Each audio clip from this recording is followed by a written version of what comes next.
What's good, guys? We're back at it again for UFC Vegas 101. Amanda Ribas versus Mackenzie Dern. I'm going to be breaking down this entire card, starting with the early prelims, ending with the main event. Obviously, we have some new scheduled bouts. That's why you guys have to always pay attention to the new bout order, because the bout order changed and two people who were originally supposed to be on this card have withdrew. That being Andreas Gustafsson withdrew against Preston Parsons, and Yanel Ashmus pulled out against Aliev. I'll be breaking down both of those fights with a new opponent, and we're going to go over each and every single one of these fights, starting with the early prelims, ending with the main event. So let's get into it. Let's go. And let me know what you guys think. Let me know what you guys think. Let me know if you guys still have the same thoughts as 2 weeks ago. This is the newly updated full card predictions of UFC Vegas 101. Here we go. Aliev versus Solecki. You guys already know the Aliev part. He's a dominant wrestler, competing since he was a kid. He plots forward, chains wrestles, and he's always looking to work. Right time, and then he shoots a takedown. Very patient, has an excellent jab. His most recent fight, he won against Rafael Alves. Of course, we can't call it Tapology without getting spammed with a big ad right down the middle. So, there was a point that was deducted for Aliev, but he still managed to win that fight. Aliev does have a little bit of timidness and inactivity that can go against him, but it's because he's a decision merchant. His activity and volume may not always be on his side, but it's because he's a decision merchant. Taking on Solecki. Solecki's a company man, should get paid for saving this fight, because without Solecki, we wouldn't have 14 bouts. Now we have 14 bouts because, unfortunately, a lot of people like to pull out the week of the fight for no apparent reason. Or let me know if there was a reason. Obviously, there should be a reason, but is it valuable? Is it... I mean, unless the guy...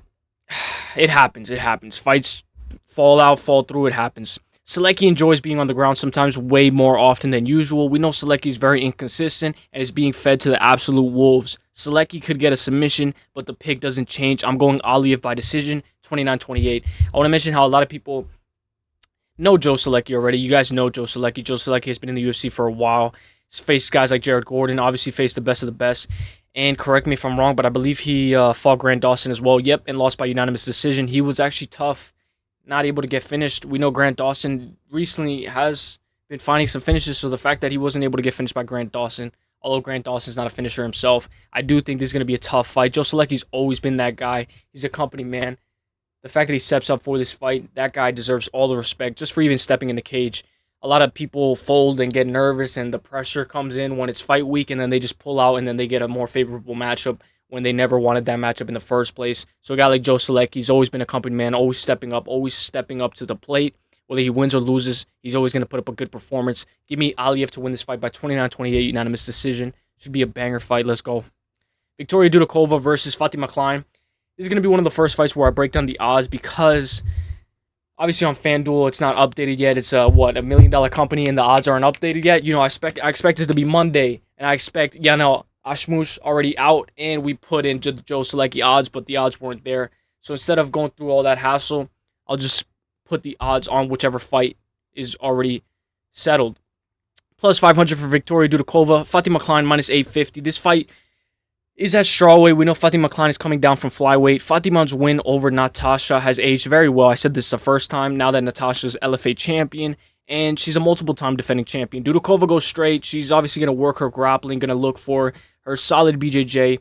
Her blast double leg is decent. She's coming off of that loss to Sam Hughes, where the pace and cardio didn't end up in her favor, and we all know that. Now she's taking on Fatima Kline, who's a minus 850 for no apparent reason. Obviously, she looked really good against Jasmine Davicius until she got taken down. She's fairly new. Her record speaks for itself of how new she is. She's 6-1. But I do believe Fatima Kline, maybe this could be a little Josephine Knudsen situation. We have to be a little careful with that. But I do believe Fatima Kline is the more accomplished kickboxer. She's very well when she's on the feet. And if she can keep this fight on the feet, she should be able to win this fight. Kline is the pick. She was the favorite before. Has lost to Jasmine because of her wrestling. Dudakova wants to take her down. If she gets it, she can control her there. There's a blueprint. We just saw Knudsen lose as well. I like the plus 3.5 for Victoria Dudakova. Kline is going to be the pick, but I do think that this fight goes the distance. So whichever one you guys want to do. If you guys want to sprinkle Victoria Dudakova, you think the minus 850 is not the apparent price tag for Fatima Kline, that's fair.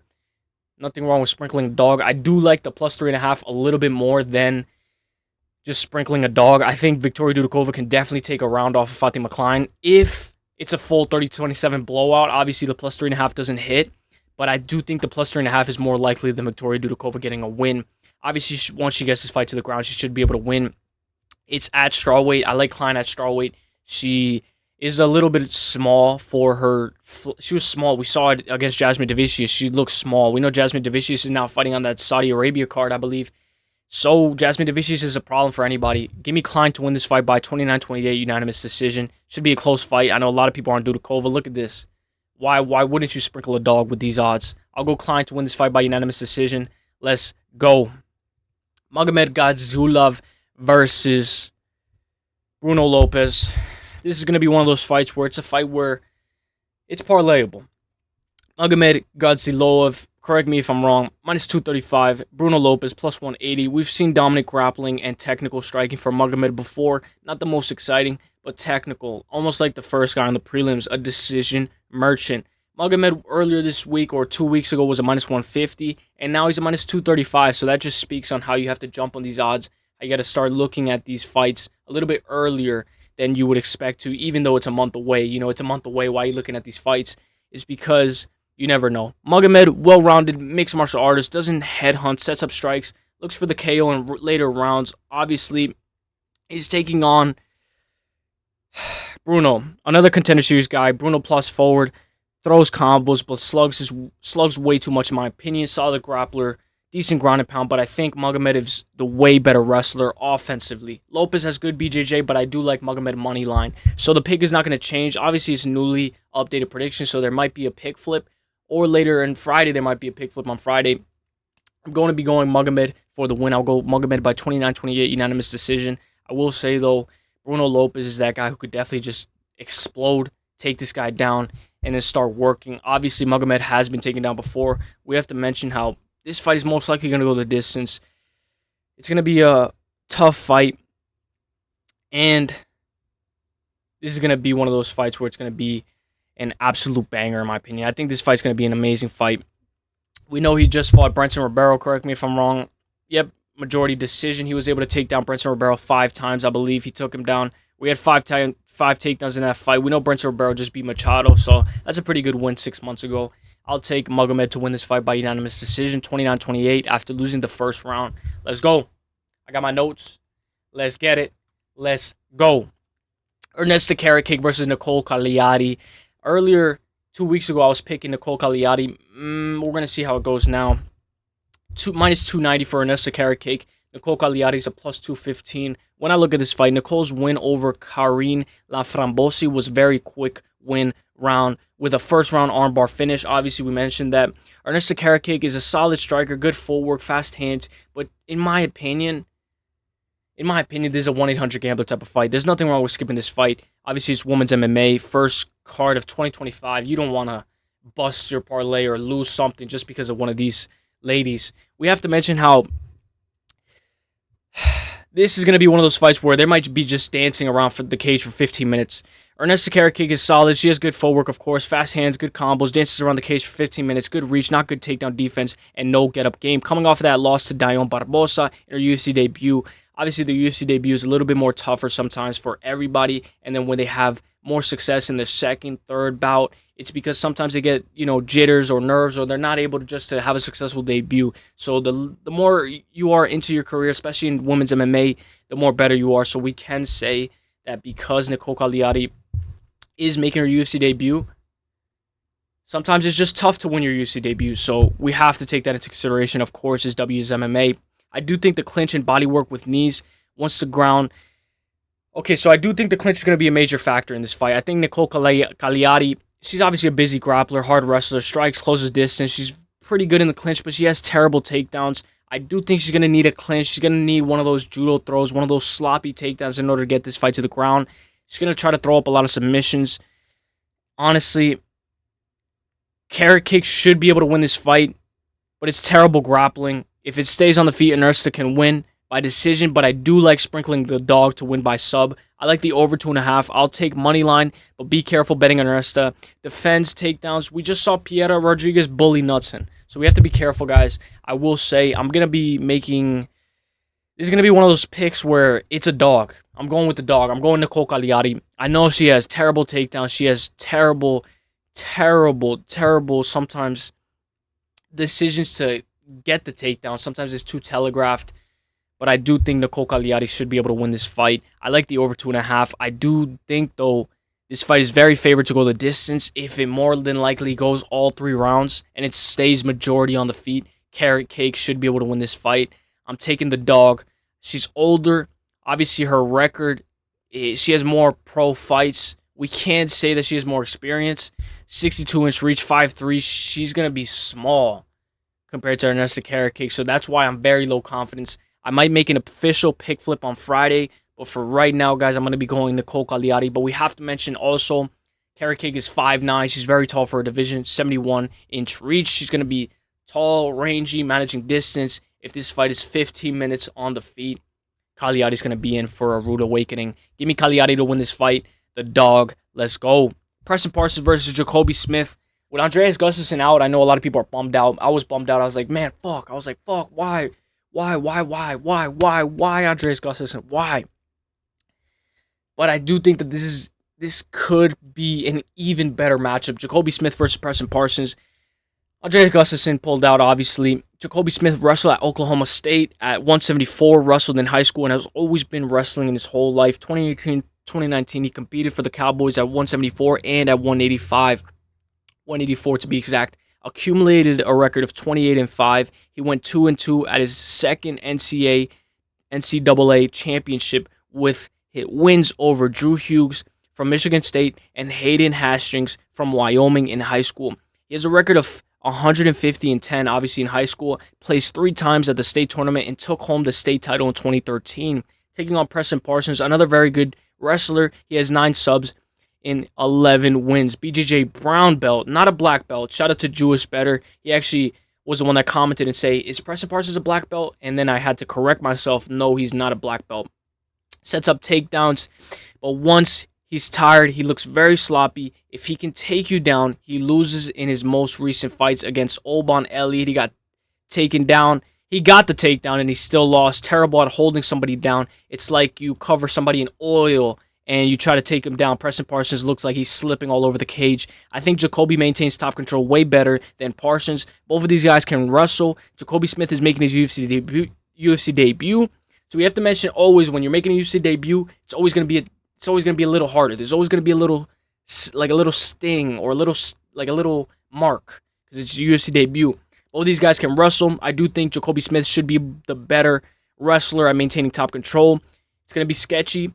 I expect Jacobe Smith not to go out and go all crazy in the first round and gas. I expect him to be hesitant, be a technician, look for the takedown, and slowly work his game. I'll go Smith for the win. I do think Jacobe Smith making his UFC debut, stepping up at short notice, is a bunch of red flags. It's a bunch of red flags within itself. So why would you go with a guy who you don't know, a guy who's 9-0, undefeated, making his UFC debut against a guy who's a veteran? Why would you pick Jacobe Smith?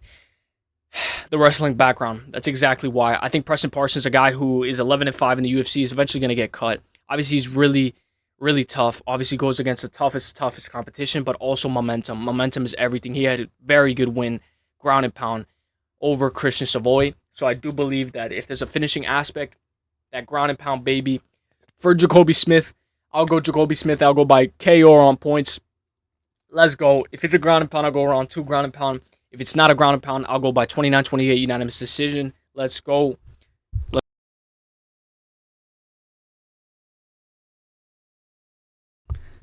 Let's go, Jacobe Smith. Let's go. Let's have a successful UFC debut. Let's go, my guy. Let's go.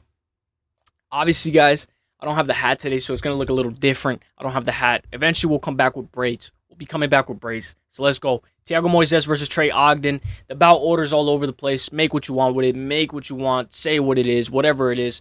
Say how you feel about the bout order. Do you guys like this bout order or do you guys not like this bout order?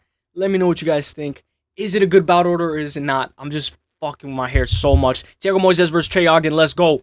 Thiago Moisés, minus 210. Trey Ogden, plus 162. Ogden always proves me wrong. He beat Daniel Zellhuber. Like, how the fuck did this guy beat Daniel Zellhuber but then get outstriked by Jordan Levitt, a guy who's going to twerk after he wins? What? Trey Ogden, what are you, bro? Are you like a samurai? Let's go. Ogden is a black belt. Correct me if I'm wrong, of course. Co-main event for now. Obviously, it's not anymore. The bout order changed. Thiago Moisés has had a rough career, and it's surprising that he is the younger fighter. Obviously, everybody has said that Thiago Moisés, tough as nails, always in a good fight, has a lot of wars, a lot of wear and tear on his body, and he's not even 30 years old yet, and he's had a lot of wars. He's a grappler, has held his own against the champion, Islam Makhachev, till he got submitted in the 4th round. Moisés has averaged around at least 2 takedowns per fight, good low kicks. I prefer his low kicks, actually, over Trey Ogden. Very young, coming off of that brutal loss to Ludwig Kline, where he was dropped twice and taken on Trey Ogden. Athletic grappler with solid takedowns and good power. A grappler, but even when he wins, it's by sub or it's by club and sub. Good double legs, way better than Moisés.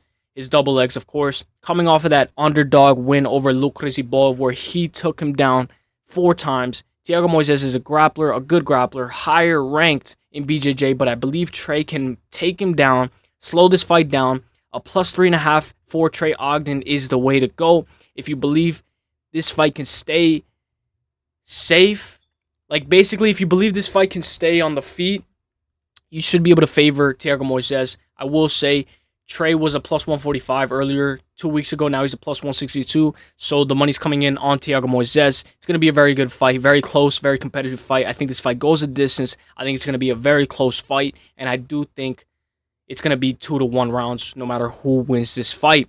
I'm going to go with Thiago Moisés. Obviously, it's always going to be tough. We have to mention the chin as well. Wars. How many wars can you go through? What if Thiago Moisés' chin just gives out like that? He's going to have to always prevail, like always. So I'll go Thiago Moisés, and I'll go Thiago Moisés to win this fight at a minus. Obviously, he's a minus 175 on Tapology, but he's minus 210 on FanDuel. So I'll use him as a parlay piece. Majority Tapology is favoring that this fight goes the distance. I like Trey Ogden plus 3.5 because he'll definitely win a round. Come on, man. He'll definitely take a round off of Thiago Moisés. And if he doesn't, and it's a clean 30-27, or he just gets finished, I'll be very, very surprised. I do think Trey Ogden has very good takedowns. He should be able to get this fight to the ground at least once. He should be able to actually have a little bit more success than a lot of people expect him to. By far, one of my favorite fights on this entire card. So, I can't wait for this matchup. Let's go, Thiago Moisés. Let's go. Let's go, my guy. Let's go. Let's go. Marco Tulio versus Ihor Potieria. Marco Tulio is one of those guys who is a minus 500. He's making his UFC debut. Obviously, we had this same situation with Andreas Gustafsson, where Andreas Gustafsson was a minus 200. Sorry if I keep on... My nose bothers me. Andreas Gustafsson was a minus 200, and he was making his UFC debut. So with a lot of these guys who are making their UFC debut, they are heavily favored, especially if it's against a guy who has 1 win in his last 5. But we have to look at this fight more closely. Tulios might have been told his fight against Joris Bagoli on Dana White Contender Series was boring because against Matteo Duclos, he was really trying to get that highlight reel KO. Shoot the box style, no defense, just swarming, overwhelming an amount of power, looking for a highlight reel against a technician. He would get caught clean. Obviously, he would get caught clean if he's playing that type of style against anybody else. I've said this the first time. Tulio leaves himself wide open. He's a Muay Thai striker with the grappling and has a very good clinch. Marco, obviously, is a good striker, obviously solid. His striking is unique. His volume, he's beautiful. He's well-rounded. His time, finding the range, throwing kicks, good wrestling, can take you down, ground and pound. And he's going to be looking to try to maintain top control. Ihor Potieria is going to need to take this fight down to the ground. I did mess up badly, and I said Ihor Potieria was the one that kept on poking Cesar Almeida's eye and kick him in the nuts. It was not. It was actually Cesar Almeida that was causing all of those fouls. Cesar Almeida was constantly poking Ihor Potieria's eye and kicking him in the groin, and it was stopping the fight. That's all I remember from that fight, and I said that it was Ihor Potieria that was the one that was doing the fouling, but it wasn't. It was actually Cesar Almeida, so we'll be talking about that obviously later, but I want to mention how that is very important. Just that factor. Imagine if there wasn't so many fouls in that fight, how much more success can Ihor Potieria have if he can take this fight to the ground? A guy who's making his UFC debut. Take him to deep waters. Maintain top control. Obviously, he's not known for that. He's sometimes just striking, hanging the feet. Maintain top control. Win 2 out of the 3 rounds. He's a good dog. He's a very good dog. But I will say Marco Tulio is going to be the pick. Obviously, very low confidence. 1-800 gambler type of fight. If I'm going to use Tulio, I'll take Tulio money line. Obviously, he's a minus 500, so how can you take money line? I'll use him as a parlay piece. And then I like Tulio by sub or KO. I do think, though, Tulio is that guy who's more likely going to get a KO. So why would I go by sub or KO? I like KO on points. Tulio by KO on points. Tulio walks forward, just walks forward. Ihor shoots a takedown. Tulio could get a sub out of nowhere, but it's not likely. I will say, though, Marco Tulio is that guy who should have a successful UFC debut. Let's go. I'll go Tulio by KO inside the distance. I'll go by 3rd round late TKO. 3rd round late TKO. Let's go. Ihor was wrestling and shooting hard against Almeida, and he looked pretty good. He looked pretty decent. I know he was able to obviously lose that fight, and he didn't have that much success in the grappling, but he did look pretty good early, so be careful with Tulio. I'll go Tulio to win by 3rd round TKO. Let's go. Jose Johnson versus Felipe Bunes. Minus 210 for Jose Johnson. Felipe Bunes plus 162. Johnson's the longest flyweight. Muay Thai at heart. 71 inch reach.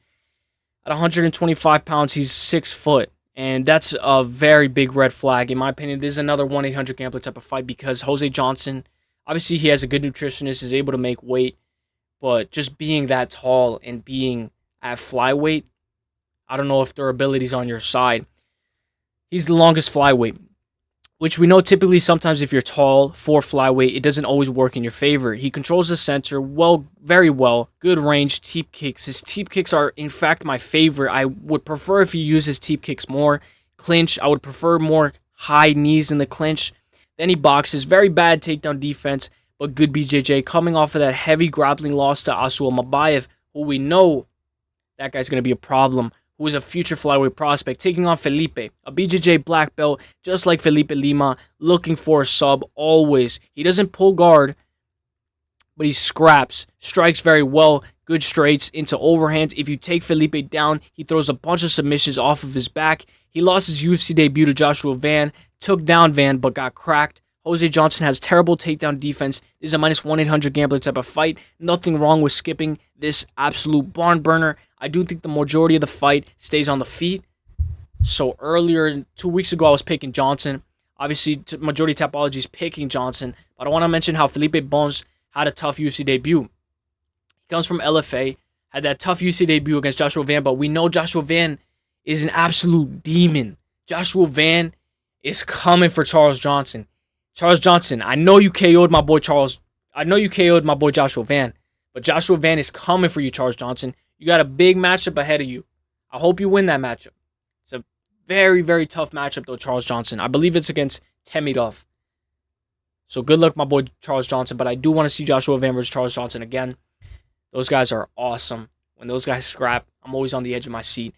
This is another flyweight barn burner. Nothing wrong with just sitting back, enjoying the fights. Just sitting back and enjoying this barn burner. If I have to pick somebody, I'll take the younger fighter. I'll go Jose Johnson. And I'll go Jose Johnson to win this fight by 29-28, 30-27, 29-28 on all judges' scorecards. Let's go, Jose Johnson. Let's go, my guy. Let's go. You better not get taken down by this guy. And if you do, get right back up. Soriano versus Uros Medic, the doctor. Did somebody call a doctor? Somebody call a doctor. Somebody call a doctor. Let's go. Let's go. Did somebody call a doctor? Uros Medic versus Pauliana Soriano. Medic, 89% of Tapology's picking him. The 11% is going with Soriano. Soriano is making it a successful welterweight move down against Miguel Baeza. Controlled him. A lot of people didn't favor him. He was the underdog in that fight and was able to destroy Miguel Baeza by controlling him. He had Miguel Baeza wobbled multiple times and he wasn't able to finish Miguel Baeza. And now he's taking on Uros Medic, another fight that's going to be at welterweight. I do think welterweight is a perfect weight class for Soriano. We're going to see how he does against the Medic, the doctor. Plus 162 for Soriano, minus 210 for Uros Medic. I do find that minus 210, minus 230, minus 200 all over this card. I find minus 200, minus 230 all over this card. One dog, if you get one dog to win, you're good for the night. So, that's what I love about the minus 200s. Pillow Hands Soriano. That's what I'm going to call him. Obviously, I called him that the first time. He's a powerhouse, though. He has explosive takedowns. He is definitely an all-American wrestler. You can just tell by the fight with Miguel Baeza. We're going to be looking at Medic. Obviously, I have my notes all over the place. Here we go. So here we go. Medic. His takedown defense is 55% takedown defense. He got taken down 7 times by Otabay, who just lost to Rebecca. Obviously, that was an absolute war. He's coming off that KO win over Tim Means back in April. Soriano is terrible, but he has won as a dog multiple times. Nick Maximov beat Soriano at middleweight. Now Soriano is at welterweight. He may have more success, but I'll go Medic inside the distance. Medic should be able to keep this fight on the feet. Otherwise, he loses by decision. That's one thing that I have to mention, guys. If Medic is not able to find the finish, he might get grappled. He might consistently get taken down over and over and over again, and then gas. I do think Medic needs to be more methodical. He needs to be a little bit more patient, and he needs to have his takedown defense on point. He has had to be training wrestling non-stop. Get up game. Otabay, he looked pretty good against Otabay. Obviously, he ended up losing by inside the distance as well. This guy, Medic, finishes everybody inside the distance. This guy has a 100% finish rate in his 10 wins. Kill or be killed. Somebody call the doctor, because this fight's not going the distance. I'll go Medic. I'll go Medic inside the distance. I'll go by second or third round TKO. Let's go straight. Let's go. I can't wait for him. I can't wait. Tune into my 6 best bets and my lock of the week, guys, because just tune in, because that's going to be an absolute banger, just like this fight right here. My most anticipated fight on the entire card. I go to everybody's chat, and I always see what's going on, what are their thoughts on this, and they all are talking about this fight. This fight has been talked about for 4 weeks, 3 weeks. These guys are waiting just to let it all go in the cage. Minus 290 for Austin Bashi, Christian Rodriguez plus 215, an absolute barn burner, the prospect killer. One of my most anticipated prospects, Austin Bashi, 23 years old, undefeated, good, well-rounded, mixed martial artist, wrestler at heart, works for takedowns, goes for subs, sometimes. He's taking on C-Rod, the upset killer, the prospect killer himself, the king of killing prospects. Slick, smooth striker with great takedown defense at a 65%.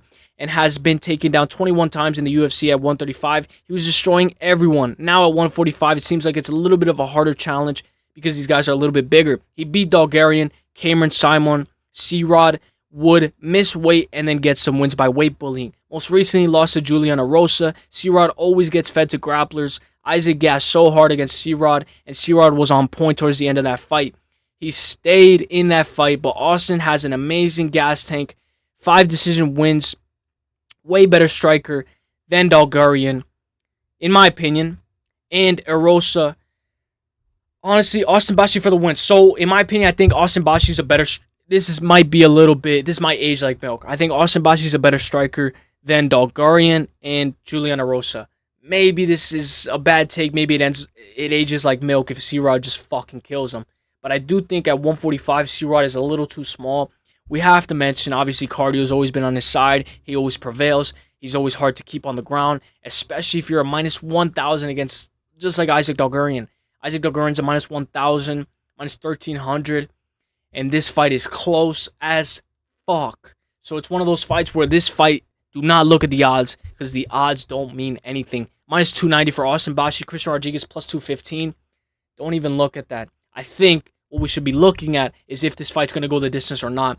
I do like Austin Bashi by submission or on points. I like the double chance. Once the odds come up, I'm going to be jumping on that straight money line. I'll go Austin Bashi by submission or on points. I don't think he's going to knock out C-Rod. And I do think that this fight might go the distance. That's why I wanted to mention that Austin Bashi has went the distance before. We have to make sure that he's able to maintain his cardio, because when people have issues with C-Rod, it's because their cardio is not put up to the test. He puts your cardio to the test. If Austin Bashi can slow this fight down, fight at his pace. Obviously, it's going to be a high pace, but manage cardio. Manage your cardio in between rounds. Collect all your wind. And then a hard-fought last round. We always know Christian Rodriguez is going to come hard in that third round. So I expect Austin Bashi to perform in that round. I do think this is going to be 29-28 no matter what. No matter what. So I like the plus 3.5 for C-Rod. I'm going to be going Austin Bashi, and I'm going to go Austin Bashi by submission or on points. I'll go submission second round. If it's on points, I'll go 29-28. Let's go. I like submission on points. I like the double chance. Let's fucking go. Chris Curtis versus Roman Kopylov. By far, obviously, I don't know why this isn't the co-main. Dana White, put me as the matchmate. Put me as the one who makes the bout order. Because the fact that this is not the co-main event or the main event is disrespectful to these guys. Plus 210 for Chris Curtis. Roman Kopylov minus 280. My most anticipated fight, obviously right after the Christian Rodriguez versus Austin Bashi fight. Chris Curtis has the highest takedown. He had the highest takedown defense at one point. Obviously, one of my favorite wins from Chris Curtis is that win over Phil Hawes. I really found out who Chris Curtis was after that win. He is a solid powerhouse. He KO'd Buckley, who we know just beat Kobe. Very good shoulder movement and great boxer. Gets hit sometimes, struggles with straight shots, looks for a counter too many times sometimes. He's coming off of that loss to Brendan Allen, where the 5th round was the reason he lost that match, where he almost had that fight, but he got injured, I believe. And he actually mentioned that he got injured, so we know now. A way harder matchup than Brendan Allen. Roman Kopylov, very good kickboxer, but also a very good wrestler. He's 5-3 in the UFC and has beaten everyone who couldn't take him down. He has an 87% takedown defense, but he won't need it. Coming off of that decision win over Cesar Almeida, where he dropped Almeida and took him down 5 times, which was by far one of my best calls because Roman Kopylov came in clutch that day. Chris Curtis is so clean in the pocket, very good boxer, but he never wrestles. Never has shot a takedown in his entire UFC career. If you fight Chris Curtis, you don't have to bring your wrestling shoes on because he's not going to wrestle for shit. Kopylov is the pick. He's going to be beautiful on the feet. He should be able to mix in a takedown. Let's see if he's going to want to wrestle. I do like it when Kopylov wrestles. He slows down the fight. I like Kopylov by decision. Obviously, if you like double chance, Kopylov by KO on points, just in case he ends up finishing this fight inside the distance. But Chris Curtis is tough as nails. Chris needs a good game plan if he wants to win. I did not like how Chris Curtis looked against Jack Hermansson. He was just staring at him and struggling with some different type of striking. This will be Kopylov's entry into the rankings. Besides that setback by Fluffy Hernandez, Curtis has been getting injured a lot as well. I like the over 2.5. Obviously, the plus 3.5 for Chris Curtis. He should be able to at least win the first round if he's going to win any or the second. I think this fight goes the distance as well. I like Roman Kopylov to win this fight by KO on points, and I like Roman Kopylov to win this fight by decision. I think this is going to be one of those fights where it's going to be an absolute banger. Majority Tapology has this fight to go the distance. Let me take the smoother, slicker.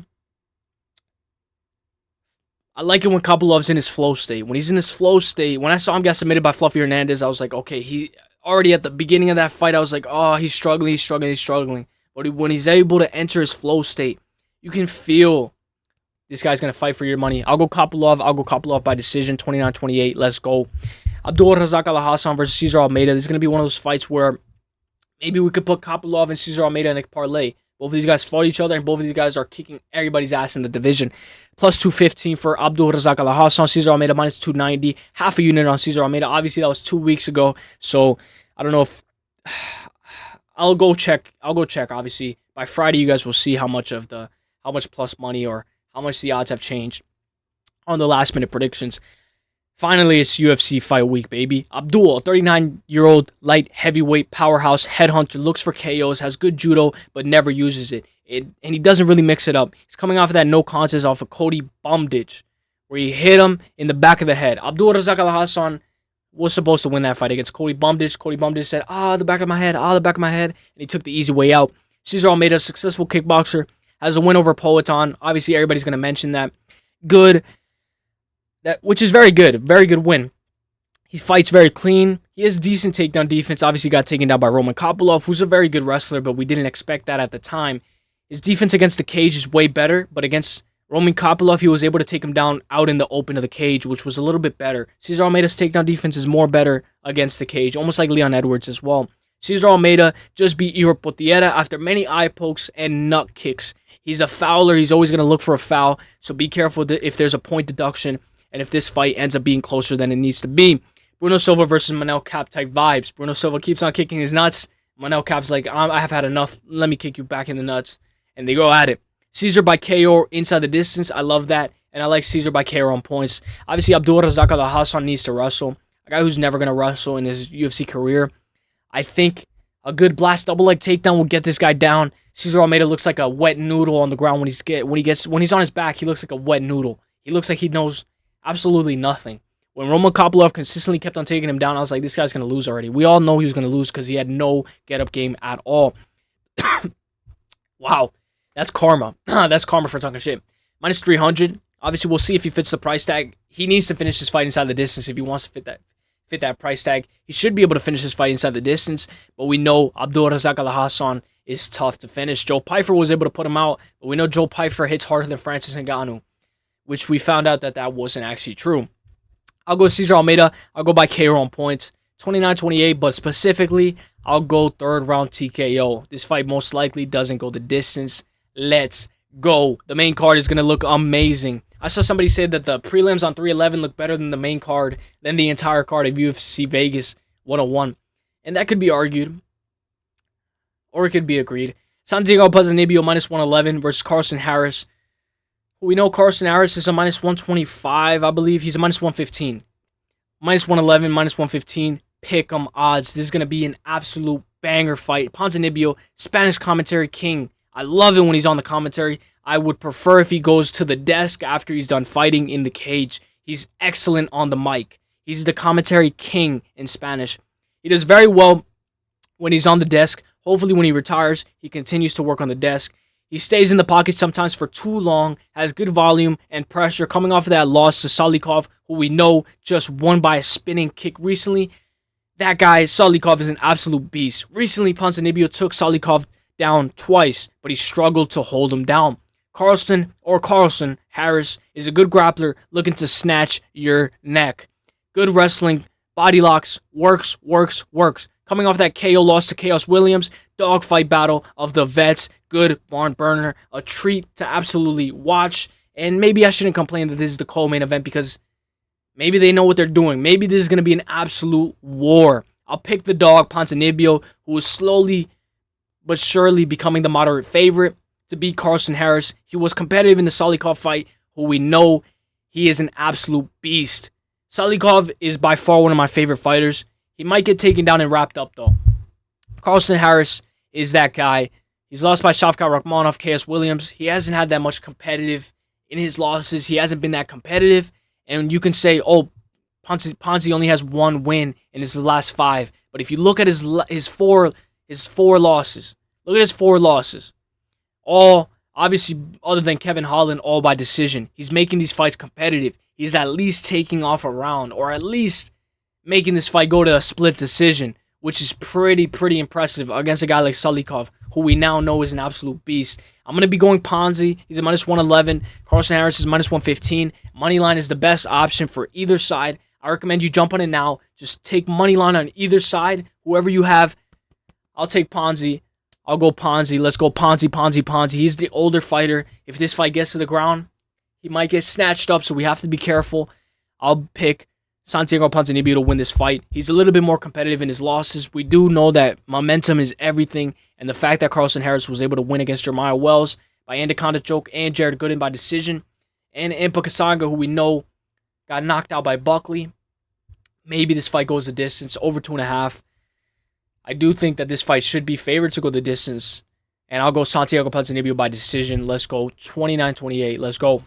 Mackenzie Dern versus Amanda Ribas. If you guys got here, guys, drop a like because I know you guys aren't excited for this main event, but we're getting cake. It's cake on top of cake on top of cake on top of cake on top of cake. So, Mackenzie Dern versus Amanda Ribas. Obviously, this fight is favored to go the distance.